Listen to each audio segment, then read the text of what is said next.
araw po sa ating lahat. Welcome po sa channel natin ulit. Unang-una po sa lahat nagpapasalamat po ako dun po sa mga nag-subscribe at saka nag-like po sa channel natin. Pati na rin po sa mga nag-views lang po at saka kasi nga pala, ang pag-usapan po natin ngayon ay patungkol po sa Y delta with a timer control circuit. Ibig po sabihin nito ay sa pagka-Y po niya, bago pa siya mag-change into delta, may delay po si timer natin kung ilang minutes or seconds po natin isi-set. Siya nga pala, yung mga gagamitin natin is tatlong magnetic contactor para sa main natin, para sa Y natin, at para sa delta rin natin. Gumamit rin tayo ng overload relay, isang circuit breaker, dalawang push button po para sa start at saka sa stop po natin, isang timer, tatlong indication lamp para sa Y at saka sa delta run natin at saka sa stop indicator natin. Siya nga po pala, kung napapansin niyo po, may dalawang ice cube relay po dito, 14 pins po itong relay na to. Gumagamit po ako nito kasi po yung mga contactor natin sa Y at saka sa delta, wala po kasi itong wala po kasing normally closed na auxiliary. Wala siyang available na normally closed, pati rin po sa delta, kaya gumagamit po ako kumukuha po ako ng close po dito sa relay po natin. Kung napapansin nyo po sa diagram, yung diagram natin is yung 21 at saka 22. Ito po yung standard po na labeling number po sa contacts ng tawag nito ng magnetic contactor natin. Pero sa tutorial po natin nito is yung normally close natin sa relay natin is 6 yung common at saka 2 yung normally close nya. Pati rin po dito sa delta, ganoon din po. Yung mga neutral side po pala natin is naka-wiring na po tayo para po mas mabilis po tayong kaunting wiring, hindi po tayo medyo mahaba yung oras natin. Sa nga po pala, para matapos na sa umpisa na po natin yung pag-wiring. From line po, sana po maklaro niyo po yung diagram. From line, kukunik po tayo papuntang 95 po natin. From line, kukunik po, may nakaabang na po na isang linya dito. From line, kukunik po tayo papuntang 95 ng overload relay natin. Ito pa pala sa kahiliran dito, yung mga hindi pa nakakapanood ng dating video ko, ito yung mga contacts ng stop at saka start push button natin.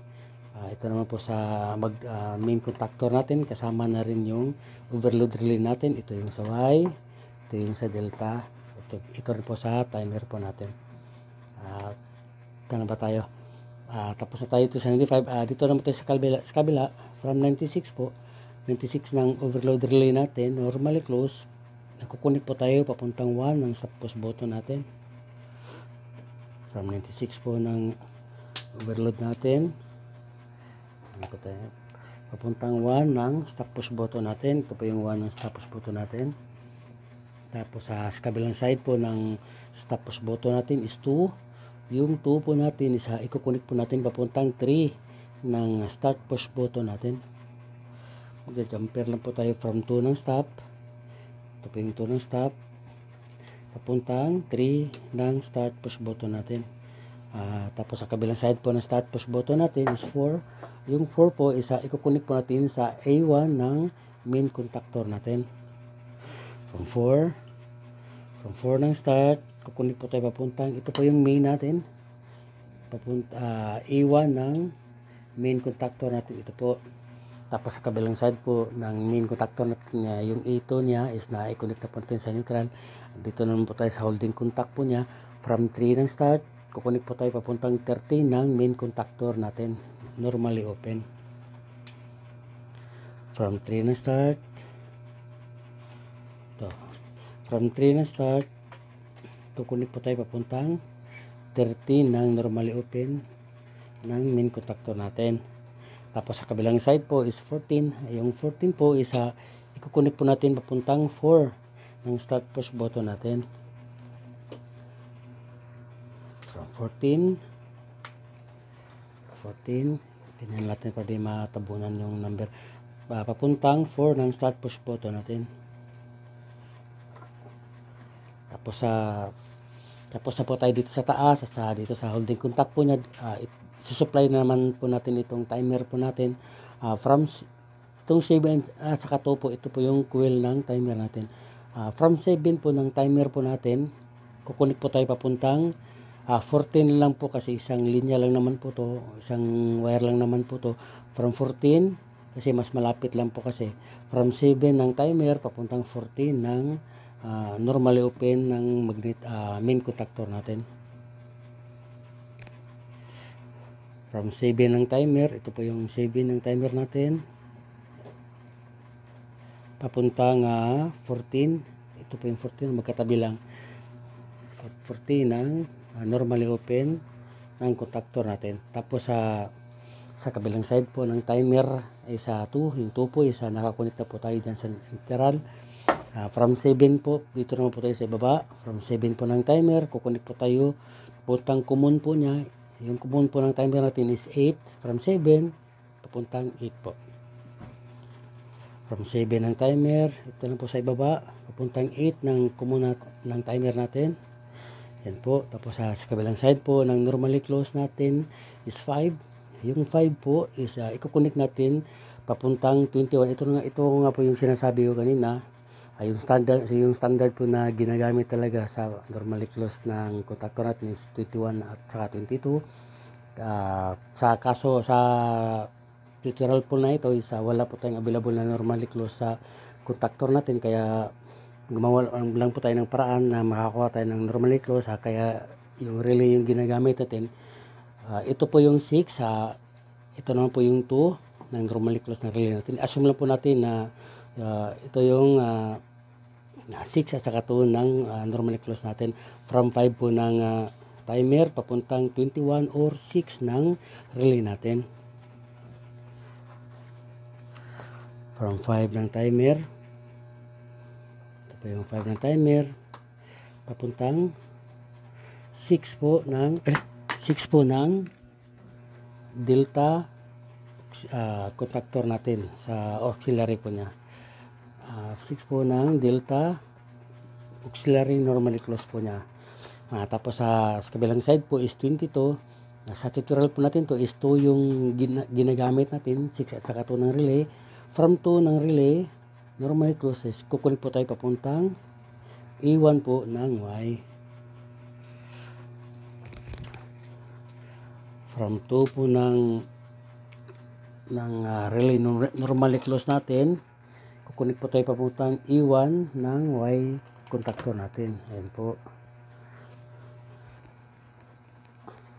Tapos sa kabilang side po ng E1 is yung E2 ng Y, nakakunik na po yan. Dito lang po tayo sa ibaba. Ihulin lang po natin itong indication lamp natin. From 8 papunta dito sa 8 din. Huwag na po natin itap to kasi nakasupply na po to. Dito na lang po tayo sa normally open 6 nya. Yung 6 ng normally open ng timer natin is i-connect natin sa 21 or 6 ng Y contactor natin. From 6 po ng timer natin, ito po, kukunin po tayo papuntang 21 or sa 6 ng Y contactor natin. Ito po yung Y natin. Tapos sa kabilang side po is 22, which is 2 ngayon. Dahil sa yun nga relay yung ginagamit natin. Yung 2 po is i-connect po natin papuntang A1. Nalito na ako dito pala sa ibaba. From 2 po ng Y natin kukunin po tayo papuntang A1 ng delta contactor natin. From 2 ng normally close natin ng Y contactor papuntang A1 ng delta contactor natin. Ayan po. Tapos sa kabilang side po tapos na po natin ang wiringan. I-ano na po natin yung mga indication lamp, ilagay na po natin. Yung pagkabit po nito is simple lang po to, ipaparallel po natin ito sa A1 at saka A2 ng contactor natin. Ito po yung para sa Y natin, dito po natin i-connect sa Y, A1. Yung isang kable po is dito po sa A2. Ito po yung nagsisilbing indication ng Y natin. Tapos yung isang kable ay isang ilaw naman is Ganun din po, ipaparallel po natin sa A1 at saka sa A2 ng coil ng delta contactor natin. Yung isang kable po, katulad ng sa Y, kukonektan sa A1, tapos yung isang kable papuntang A2. Katulad po ng nandito sa diagram natin. Yung isang kable po pumunta sa A1, tapos isang kable po papuntang A2 or sa neutral. Ito po yung sa delta natin. Yan po. Tapos sa stop indicator po natin, yung isang kable po ng stop, yung isang kable po ng ilaw natin, ikukunik po natin papuntang neutral or sa A2 ng mga devices natin. Dito lang po natin ikukunik sa 2 ng timer natin. 2 ng timer natin kasi 2 ng timer is sa neutral side din siya. Tapos yung isang kable po is pumunta po ng 22 ng main contactor natin, normally close. Ito po yung 22 niya ng normally close ng contactor natin. Tapos sa kabilang side po is tapos na po to. Sa kabilang side po is yung 21 ng normally close ng main contactor natin auxiliary. Pumunta po siya sa 95 po ng overload relay natin. From 21 pumunta po siya sa 95 ng overload relay natin, normally close. Ayan po, tapos na po tayong nag-wiring. Ngayon po ang gawin na po natin is mag-double check lang po tayo kung may mga nagkadikit-dikit ba na di natin namalayan. Kailangan po din po yung i-apply natin kahit saan man, kahit sa trabaho natin. Kailangan po talagang i-double check muna bago po natin i-energize yung ginagawa natin. Ayan po, iuna po natin yung breaker para po malaman natin kung gumagana ba yung ginagawa natin. Una po natin, ayan po, isa nga po pala yung settings po ng timer natin, gawin lang po natin 3 seconds po para di po tayo medyo mahaba. Depende po sa inyo yun kung ilang seconds ba or minutes nyo bang isi-set galing sa Y papuntang delta. Depende na po sa inyo yun. Pero sa tutorial na po ito, gawin lang po natin 3 seconds yung settings ng timer natin bago siya mag-delta. Ayun, isa-start na po natin. Yan po. Yung contactor ko po kulang po sa kisalinis. Linisan pa natin yan. Ganyan po talaga umuugong. Kulang po sa linis yung mga contact na. Yan din po. Kung magkakaroon ako ng bagong contactor, mag-tutorial ako ulit para po kaya pagkatapos kong malinisan to, sira na kasi ito yung lumang contactor ko, ginagamit ko lang para gawin kong tutorial sa araw na to. So ulitin po natin, start po natin, tapos yan po. Yan po, maraming salamat po sa inyo. Salamat po sa panonood. Sana po pag nagustuhan niyo po itong video ay paki-like at saka subscribe na din po para po maging updated pa po kayo sa mga susunod pa natin na videos. God bless po sa inyo at maraming salamat po sa inyo.